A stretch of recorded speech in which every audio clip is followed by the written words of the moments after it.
Good morning, my world of rogues. My name is Erin Rogoff, and welcome back to my booktube channel.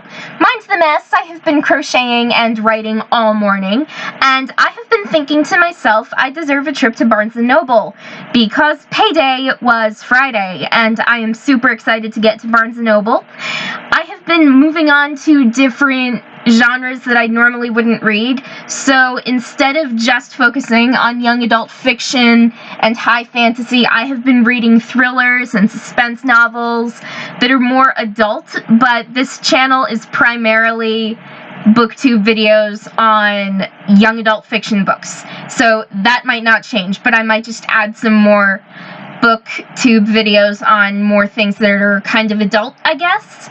But anyway, I have been thinking about the thoughts that I have in Barnes & Noble, and there are a lot. So when I see a bunch of books, I'm like, books, I must read you, oh my god!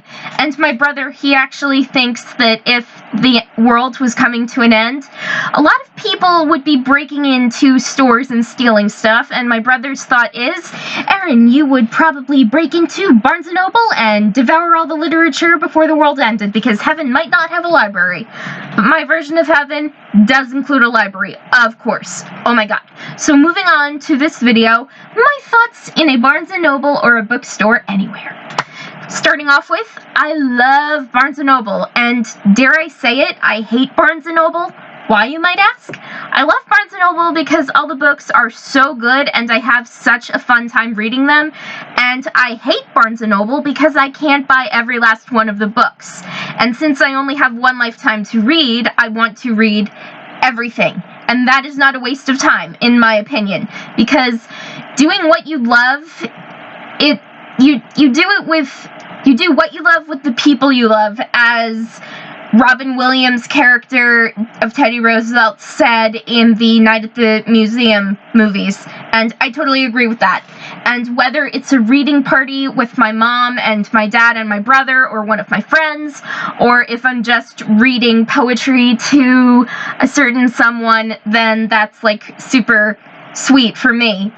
And then again, another thought that I have when I go into Barnes & Noble is, I wonder who I could recommend this book to. And when I worked at Barnes & Noble last year, I was always rushing around, well, not really rushing, but I was helping a lot of people out with book recommendations, and so this one woman, she comes up to me, she's like my grandma's age, and she says to me, I'm looking for a book that might interest my granddaughter, and she doesn't really read, but I'm wondering if you could help me. And my reputation at Barnes & Noble, everyone said that I was the girl who read everything, because whenever somebody would say, oh, I read the Three Dark Crowns series, I'd be like, I read that. And then if somebody said, ooh, have you heard of One of Us is Lying? I'd say, Cooper, yes! And Cooper is my favorite character, and so that was kind of like the thing, like everyone knew that there was nothing I wouldn't read. Unless it was a math textbook, in which case, F it, I don't effing care. But anyway, moving on with that, I kept thinking to myself, okay, what is this person like? What is their personality like? Do they like horror movies or romance novels?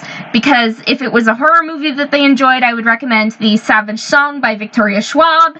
And if it was like a romance, then I would recommend the Geography of Lost Things by Jessica Brody. And so that was a really cool thing. And then another thought that I have, which book should I buy, as I have only enough money for one?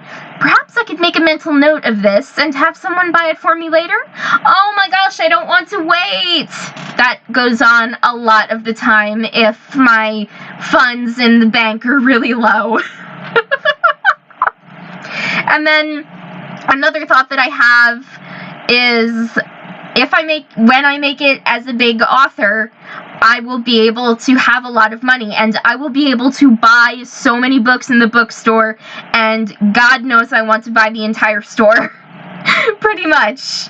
And then for my final thought in a Barnes & Noble, or any bookstore really, is, if the apocalypse ever began, the first thing I'm going to is to Barnes & Noble to save all the books that I can carry. I'll load up my mom's car with a couple hundred books, return home, take the books into my bedroom, and make furniture out of the books, and then return home and then return to Barnes & Noble until the zombies or aliens or cannibals got to me, because I would be reading.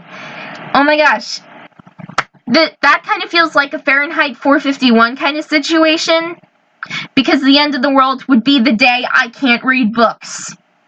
So that would kind of be like the book Vox. That was a new release recently, and I haven't read it yet, but what I understand of that book, I wouldn't be able to read it without feeling such negative emotion. I mean, not being allowed to speak, not being allowed to write, not being allowed to read. Moving on to speaking, if my tongue was cut out of my head, my tongue would magically regenerate because I talk all the time. Of course, you might already know that. And then not being able to write, I have to do something with my hands, whether it's gesturing or crocheting or writing or something. And I wouldn't be able to survive if I couldn't write, because that is what I was born to do. And then with reading, this channel would not exist if I was in the Vox world, and I am going way off base with that. That is because I've had about maybe 2 to 3 cups of coffee, I kind of lost count, but I'm really energetic, and I'm really excited for this afternoon, later in the evening, and tonight and everything. So that is it for my video of my thoughts in a Barnes & Noble or a bookstore in general. So hit that like button in the face, comment below your favorite books, and your thoughts in a Barnes & Noble, and have a great rest of the day, everyone.